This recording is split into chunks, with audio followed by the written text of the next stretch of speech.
नमस्कार, आप देख रहे हैं न्यूज 18 स्पेशल। मैं हूं आपके साथ रुचिका राज। बेटियां अब किसी भी मामले में बेटों से पीछे नहीं है। बात स्वास्थ्य की हो या फिर विज्ञान की या फिर देश के सेवा की, हर क्षेत्र में बेटियां बेटों के साथ कंधे से कंधा मिलाकर चल रही हैं। और एक ऐसी ही तस्वीर आई है बिहार के मोतिहारी से, जहां बेटियों के हौसले को देखकर हर कोई दंग है। ये स्पेशल रिपोर्ट आप भी देखिए।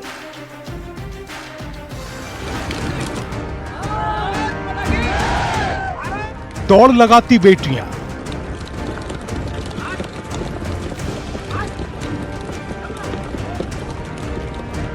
गोला फेंकती बेटियां, पुशअप करती बेटियां, ये जुनून है कुछ बड़ा करने का। और फास्ट को शाबाश और फास्ट।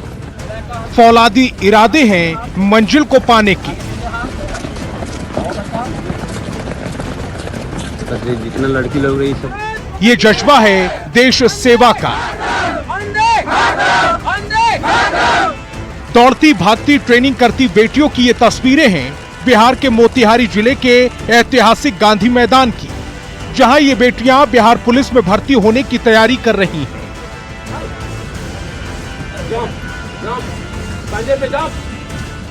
आगे अभी बस बिहार पुलिस में ज्वाइन करना है, उसके आगे तो बहुत सारा करना है। दरोगा करना है, उसके बाद CGL 4 आ रहा है, तो उसके लिए प्रिपरेशन करना है। अभी बहुत कुछ करना है आगे। अच्छा लग रहा है लड़कों के साथ? हाँ, बहुत अच्छा लग रहा है। कंधे में कंधे मिला के चल रहे हैं, तो अच्छा लग रहा है। महिलाएं आज हर क्षेत्र में पुरुषों के साथ कंधे से कंधा मिलाकर काम कर रही हैं। आज किसी भी मामले में बेटियां बेटों से पीछे नहीं हैं। लड़कों के लड़कियों के ट्रेनिंग की ये तस्वीर इस बात का सबूत है कि बात जब देश सेवा की हो तो वहां भी बेटियां किसी से पीछे नहीं हैं। महिला के लिए तो टॉप बहुत ज्यादा है सर, पर हम लोग 9 सेकंड तो मैं आए हो तो कुछ करके ही यहाँ से निकलेंगे। मेहनत तो बहुत ज्यादा है। क्या उम्मीद है आगे में क्या करना चाहती हैं? उम्मीद तो लगाए हुए हैं और उसको सक्सेसफुल भी होकर यहाँ से निकलेंगे हम लोग। मोतिहारी के गांधी मैदान में ट्रेनिंग करती ये बेटियां अलग अलग भर्ती के लिए तैयारी कर रही हैं। कोई बिहार पुलिस में भर्ती होना चाहती है तो कोई होमगार्ड में। ट्रेनिंग करती इन लड़कियों में कई शादीशुदा महिलाएं हैं जो अपने सपनों को पूरा करने के लिए सुबह सुबह ट्रेनिंग के लिए यहाँ पहुंची हैं। यहाँ ट्रेनिंग करके कई बेटियां बिहार पुलिस और दूसरे विभाग में नौकरी कर रही हैं। 40 लड़कियों में हमारे अभी बिहार पुलिस का जो बैच अभी चल रहा है और उसको समाप्त होने वाला 10 मार्च तक बैच अभी चलेगा बिहार पुलिस के लड़कियों का। तो उसमें 40 जो लड़की क्वालिफाइड किया है हमारे, उसमें से 35 लड़की मेरा क्वालिफाइड किया है जी। 40 में 35। बिहार की बेटियां अब सिर्फ चूल्हा चौका तक सिमट कर नहीं रह गईं। अपने सपनों को पूरा करने के लिए बिहार और देश सेवा के लिए बाहर निकल रही हैं, कड़ी मेहनत कर रही हैं। वैसे भी समाज और देश के विकास के लिए बेटियों को न सिर्फ शिक्षित होना जरूरी है, बल्कि पुरुषों के साथ कंधे से कंधा मिलाकर काम करना भी जरूरी है। और ये तस्वीर इस बात की तस्दीक करती है, बेटियां अब किसी भी मामले में बेटों से पीछे नहीं हैं। न्यूज 18 के लिए मोतिहारी से अवनीश कुमार सिंह की रिपोर्ट। जितना लड़की लोग रही। चमोली जिले के माना गांव के पास ग्लेशियर टूट गया। यहां बद्रीनाथ धाम के पास मोल्फा पाक घाटी पर नारायण पर्वत पर यह ग्लेशियर टूटा। आपको बता दें कि एवलांच में कुल 57 मजदूर फंस गए थे, जिसमें से 33 मजदूरों को निकाल लिया गया है। बाकी 24 मजदूरों को निकालने का काम लगातार जारी है। राहत बचाव का काम युद्ध स्तर पर चल रहा है।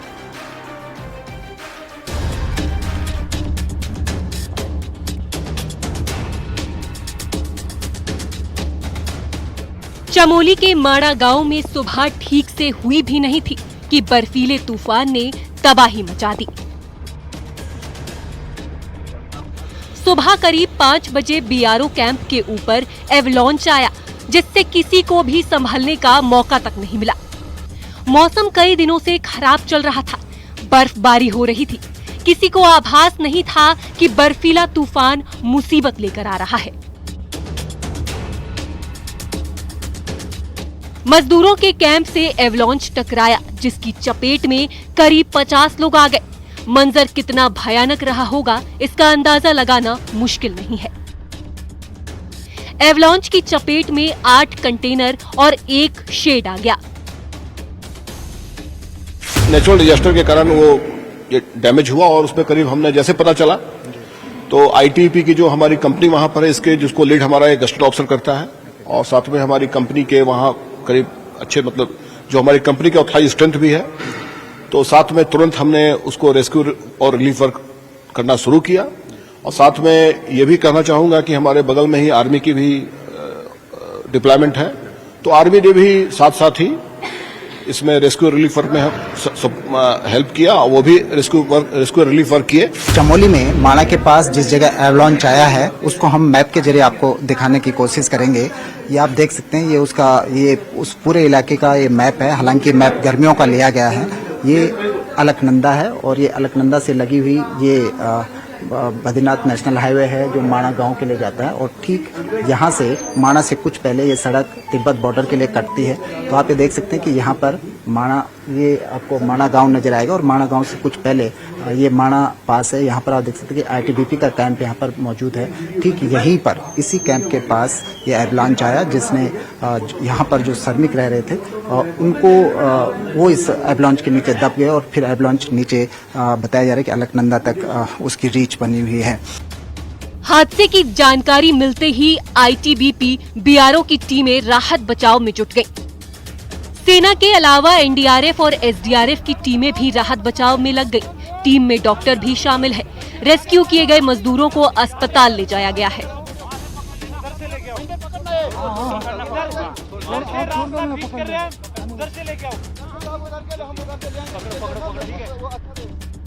माणा से बीआरओ की तरफ से निर्माण चल रहा है, वहीं पर सभी मजदूर काम के लिए पहुंचे थे। पहाड़ी राज्यों में पिछले कई दिनों से मौसम खराब चल रहा है। ऊंचाई वाले इलाकों में बर्फबारी भी हो रही है, जिसकी वजह से कहीं पर 2 से 3 फीट और कहीं ज्यादा बर्फ जमा हो गई है। लगातार बर्फबारी होने से रेस्क्यू मिशन भी आसान नहीं होता।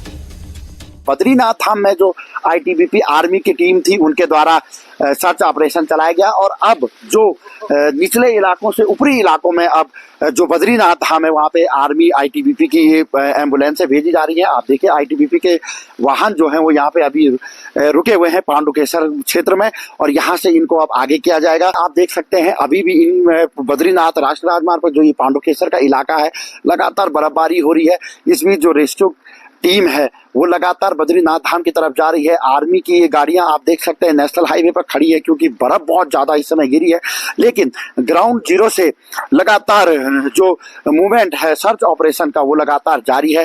टीमों को रवाना कर दिया गया है, सेना की मदद ली जा रही है। सीएम पुष्कर सिंह धामी ने आपदा कंट्रोल रूम में बड़ी बैठक की। अधिकारियों के साथ माणा के हालातों पर चर्चा हुई। बचाव के काम चल रहे हैं तेजी से। सभी चाहे आईटीबीपी है, सेना के लोग हैं, स्थानीय प्रशासन के लोग हैं, वायुसेना के लोग हैं, एक्सपर्ट हैं, सभी से वार्ता हो चुकी है। सभी लोग अपनी पूरी तरह से बचाव और राहत कार्य में लगे हुए हैं जो भी जिस स्तर पर, क्योंकि मौसम थोड़ा अभी खराब है, विजिबिलिटी बहुत नहीं है, इसलिए हेलीकॉप्टर सेवा वहाँ पर नहीं हो पा रही है और जो स्नो एक्सपर्ट हैं उनकी भी सेवाएं ली जा रही हैं और आईटीबीपी के लोग वहाँ विशेष रूप से काम कर रहे हैं। एनडीआरएफ भी वहाँ लगी है, एसडीआरएफ की टीम भी लगी है। वहीं गृह मंत्री अमित शाह ने भी सीएम धामी से बात की है। मजदूरों को जल्द सुरक्षित बाहर निकालने के उपायों पर चर्चा हुई।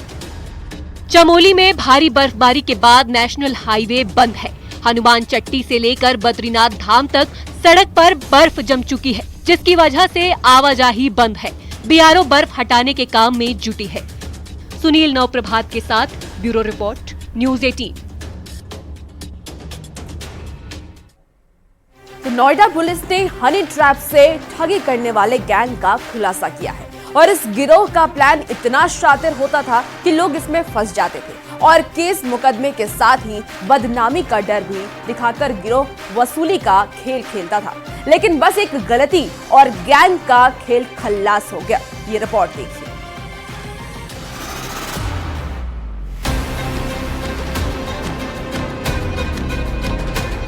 नोएडा पुलिस ने खूबसूरत चेहरों के पीछे छिपे खौफनाक खेल का पर्दाफाश किया है। बीती 27 फरवरी को बादलपुर इलाके में एक ऐसे गिरोह को पकड़ा है जो हनी ट्रैप के जरिए लोगों को फंसाकर उनसे पैसे ऐंठता था। इस गिरोह में 2 लड़के और 1 लड़की शामिल थे। पुलिस ने इन्हें गिरफ्तार कर उनके पास से 40,000 रुपए भी बरामद किए। हनी ट्रैप करके ब्लैकमेल और एक्सटॉर्शन करने वाली गैंग का पर्दाफाश हुआ। इसमें कुल 3 लोगों की गिरफ्तारी हुई है, जिसमें एक महिला, इसका नाम जहरा है, मूल रूप से दिल्ली की निवासी है। एक दूसरा सह अभियुक्त है, इसका नाम बादल है, उसके ऊपर लगभग 1 दर्जन मुकदमे नोएडा NCR के मिले हैं। और तीसरा अभियुक्त प्रिंस है, जो मूल रूप से गाजियाबाद का निवासी है, वो भी इनका साथी है। पुलिस के मुताबिक इस गैंग ने सादोपुर गांव में एक शख्स को अपने जाल में फंसाया। लड़की ने मकान मालिक को अपने कमरे में बुलाया और फिर गैंग के बाकी सदस्यों ने झूठे रेप के मामले में फंसाने की धमकी दी। उन्होंने उससे 2.5 लाख रुपए की मांग की। डर की वजह से पीड़ित ने पैसे देने की हामी भर दी और 40,000 रुपए भी दिए। जब इस घटना की शिकायत पुलिस को मिली तो जांच में पूरा मामला सामने आ गया। यही नहीं, जांच में पता चला कि ये गैंग पहले भी गाजियाबाद के अंकुर विहार में एक मकान मालिक से 5.5 लाख रुपए वसूल चुका है। ये लोग अलग अलग अमाउंट का पैसा नेगोशिएट करते हैं। जैसे इन्होंने नवंबर के महीने में गाजियाबाद में भी एक ऐसी घटना की थी जिसमें इनके द्वारा लगभग 5.5 लाख रुपए दूसरे व्यक्ति से लिया गया। बादलपुर में भी जो पुलिस के पास सूचना आई थी, पहले इस महिला और उसके सह अभियुक्त, जिसका नाम बादल है और प्रिंस है, उनके द्वारा पुलिस को बुलाकर सूचना दी गई। जब पुलिस ने घटना को संदिग्ध पुलिस को घटना लगी तो पुलिस इसने आगे जब जांच करी तो मालूम चला कि ये लोग एक पेशेवर गैंग की तरह काम करते हैं। इन्होंने जो व्यक्ति है, जो मकान मालिक था, उससे लगभग 50,000 रुपये कैश ले भी लिए तो 2.5 लाख रुपये की डिमांड की थी, जिसमें से इन तीनों के पास से लगभग 40,000 रुपीज़ कैश बरामद भी हुआ है। ये लोग एज अ गैंग बनकर इस तरह से हनी ट्रैपिंग और ब्लैकमेलिंग का काम करते हैं।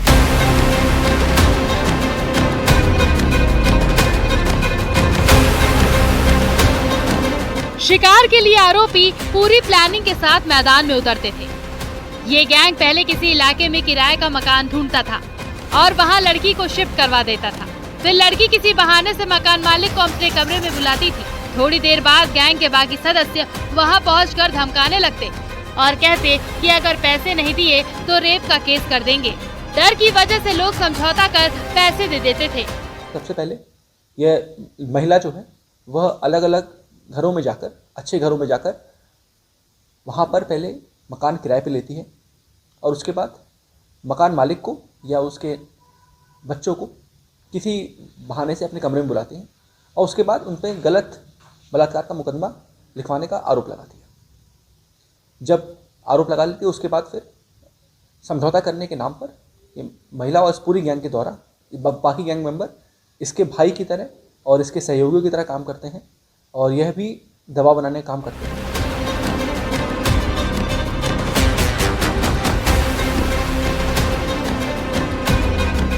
गिरोह के सरगना बादल पर पहले से ही 11 केस दर्ज हैं और वो लगातार अपना नाम बदलता रहता है। साथ ही प्रिंस, जो BA का छात्र है, उसको भी गिरफ्तार किया गया है। इसके अलावा लड़की को भी हिरासत में लिया गया है, जो झूठे आरोप लगाने का काम करती थी। पुलिस के मुताबिक ये गैंग दिल्ली NCR में कई लोगों को इसी तरह से ठग चुका है, जिसकी जांच जारी है। Bureau report, news 18।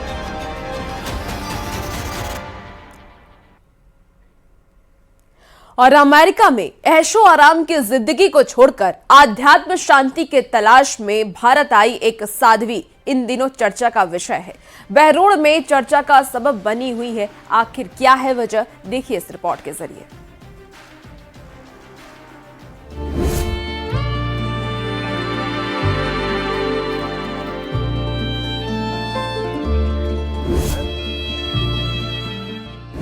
नहीं भाया पश्चिम का ऐशो आराम। अमेरिकी युवती ने भारत को बनाया मकान। दुनिया भर में सनातन की हो रही जय जयकार। भारत है विश्व की आध्यात्मिक चेतना का आधार। शांत स्निग्ध ज्योत्सना उज्जवल, अपलक अनंत नीरव भूतल। सचमुच भागदौड़ से भरी दुनिया में प्रकृति ही शांति की संजीवनी उड़ेलती है। इंसान को आगे बढ़ने, मुश्किलों को चीरकर मंजिल तक पहुंचने के लिए प्रेरित करती है। इसी शांत वातावरण में आध्यात्मिक ऊर्जा का संचार होता है। तभी संत महात्मा एकांत की शरण लेते हैं। यहाँ तपश्चर्या से अपना जीवन संवारते हैं। तस्वीरें बहरोड उपखंड क्षेत्र के जाखराना गांव के जंगलों की है, जहां ऐशो आराम की जिंदगी छोड़कर एक साध्वी साधना में लीन है। सूत्रों के अनुसार साध्वी का नाम सुखा है और वो मूल रूप से अमेरिका की रहने वाली है। साध्वी सुखा कर्नाटक से जाखराना पहुंची है। आर्ष गुरुकुल खानपुर के आचार्य प्रद्युमन महाराज की शिष्या है। आचार्य प्रद्युमन महाराज योग गुरु बाबा रामदेव के भी गुरु रह चुके हैं। साध्वी सुखा पिछले एक सप्ताह से एक पुराने तिबारा में अन्न जल त्याग कर कठोर तपस्या कर रही है। स्थानीय ग्रामीणों का कहना है कि साध्वी केवल सूर्य किरणों और वायु के माध्यम से ऊर्जा ग्रहण कर रही हैं। उनका नाम सुखा है। ये ऐसे तो अमेरिकन है, अमेरिका वासी हैं और वो भारत में अध्यात्म का घर समझकर वो आई हुई हैं और उनको बड़ी संतुष्टि है यहाँ पर आकर। वो अपनी साधना, मौन साधना, एकांतवाद और अपने प्राणिक एनर्जी से ही अपना पूरा शरीर चलाती हैं। साध्वी सुखा के लिए ग्रामीण दूध, चाय और भोजन लेकर गए, लेकिन उन्होंने इशारों में ही इन सभी चीजों को लेने से मना कर दिया। प्रद्युमन महाराज के शिष्य और अमेरिकी निवासी शेखर अग्रवाल साध्वी से मिलने जंगल पहुंचे। उन्होंने बताया कि साध्वी पहले कर्नाटक के जंगलों में रही थी, लेकिन व्यवधान के कारण आर्ष गुरुकुल पहुंच गई और अब बहरोड के जंगलों में साधना में लीन है। साध्वी के इस कठोर तप ने ग्रामीणों में उत्सुकता जगा दी है। हालांकि उनकी साधना में कोई व्यवधान ना हो, इसके लिए आर्ष गुरुकुल और स्थानीय प्रशासन सतर्क है। ग्रामीण भी अब उनके एकांतवास का सम्मान कर रहे हैं। वे न तो आधुनिक सुविधाओं का इस्तेमाल करती है और न ही किसी से बातचीत करती है। पिछले 5 साल से वो भारत में रहकर, जंगलों में रहकर योग व ध्यान में लीन रहती है। उनकी योग व साधना देखकर स्थानीय लोग उनसे आशीर्वाद लेने उनके पास पहुंच रहे हैं।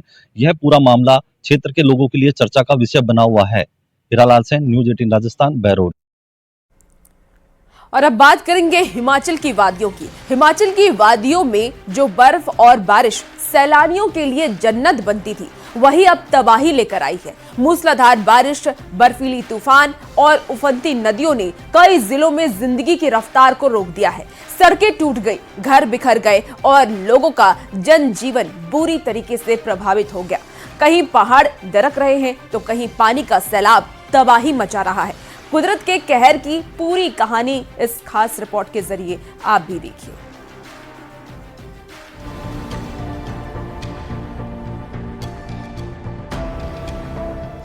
हिमाचल में आसमान से बरस रही आफत ने जनजीवन को पूरी तरह बेपटरी कर दिया है।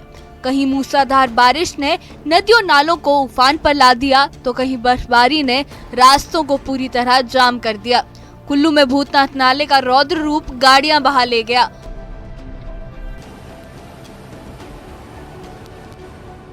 तो ऊंचे इलाकों में बर्फ की मोटी चादर बिछ गई है। सड़कें गायब हैं, बिजली गुल है और लोगों की मुश्किलें बढ़ती ही जा रही हैं। मौसम विभाग ने ऑरेंज अलर्ट जारी कर दिया है और प्रशासन लगातार अपील कर रहा है कि लोग एहतियात बरतें।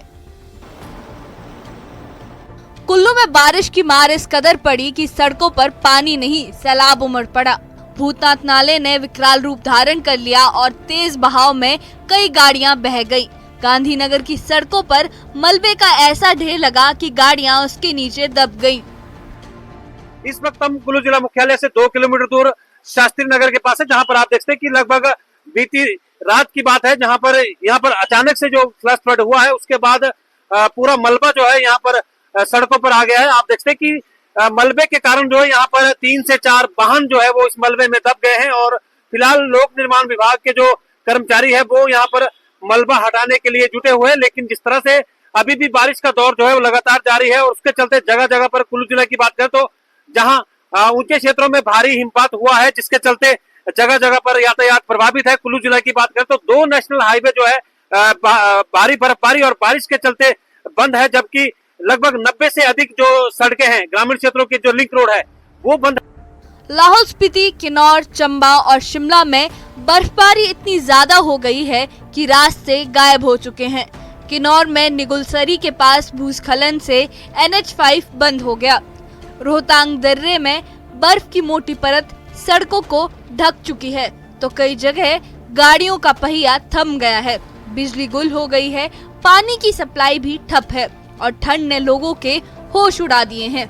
ऊना, कांगड़ा और सिरमौर में जहां शहरों में बारिश आफत बनी हुई है, वहीं किसानों के लिए ये संजीवनी से कम नहीं। खेतों में खड़ी गेहूं, मटर और जौ की फसलों को राहत मिली है। किसान कह रहे हैं कि इस बारिश से उनकी मेहनत पर 4 चांद लग गए हैं और इस बार फसल अच्छी होने की उम्मीद है। सर, ये बारिश बहुत फ़ायदेमंद है किसानों के लिए, गेहूं के लिए, और जो मौसम इतने दिनों से गर्मी का था उससे अच्छा हुआ है कि थोड़ा ठंड महसूस हो रही है और बढ़िया मौसम हुआ है लगातार 2 दिन से बारिश होने के लिए। जिला में काफ़ी दिनों से बारिश, गर्मी थी जितनी, तो बारिश का होना ज़रूरी था, तो जो किसानों के लिए बहुत अच्छा है। तो 2 दिन से हो रही है बारिश। ये बहुत अच्छी है क्योंकि बहुत अच्छी बारिश हो रही है और किसानों के लिए खास तौर पर जो पीछे सूखा पड़ा था वो अब खत्म की वो चला गया है। हिमाचल की हसीन वादियां इन दिनों मुश्किलों के पहाड़ झेल रही है और इस बीच प्रशासन की ओर से लगातार चेतावनी जारी की जा रही है। मौसम विभाग ने ऑरेंज अलर्ट जारी कर दिया है, जिसमें किन्नौर और लाहौल स्पीति में भारी बर्फबारी का अंदेशा जताया गया है। शिमला हिंदुओं को एकजुट करने वाले, अपने बयानों से हमेशा चर्चा में रहने वाले इस बार अनोखे अंदाज के लिए चर्चा में है और वो है बागेश्वर धाम के मुख्य धीरेन्द्र कृष्ण शास्त्री। बाबा बागेश्वर इस बार अनोखे अंदाज के लिए चर्चा में है, लेकिन वो अनोखा अंदाज क्या है, इस रिपोर्ट के जरिए आप भी देखिए।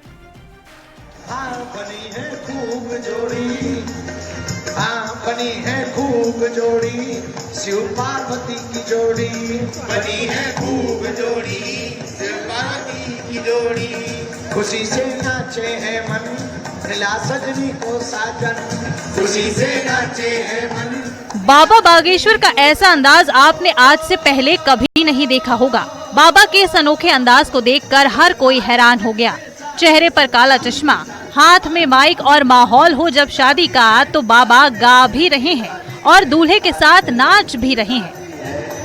ओ बाबा की शादी है, मेरे भाई शिव की शादी है, ओ बाबा की शादी है, मेरे भाई शिव की शादी। वहीं बाबा के इस अनोखे अंदाज को जिसने भी देखा वो बस देखता ही रह गया।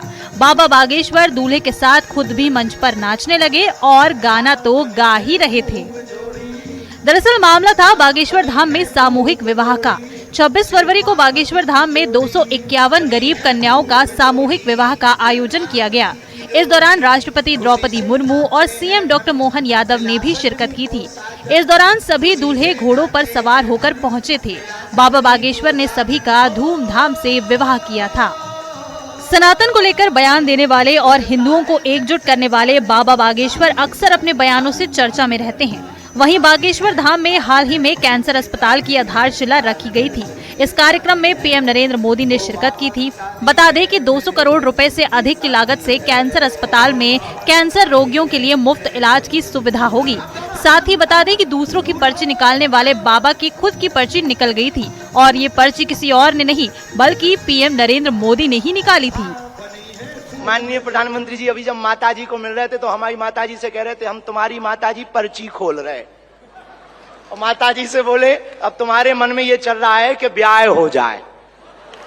उस वक्त तो हम नहीं कह पाए, तो हम कहेंगे हमारी बारात में आप भले ना। बाबा बागेश्वर हमेशा से ही चर्चा में रहते हैं। बाबा हमेशा हिंदुओं को एकजुट करने के लिए तरह तरह की कोशिशें करते रहते हैं। वहीं अब बाबा अपने अनोखे अंदाज के लिए चर्चा में हैं। बाबा का ये अंदाज लोगों में अलग ही छाप छोड़ गया है। न्यूज़ 18 के लिए ब्यूरो रिपोर्ट।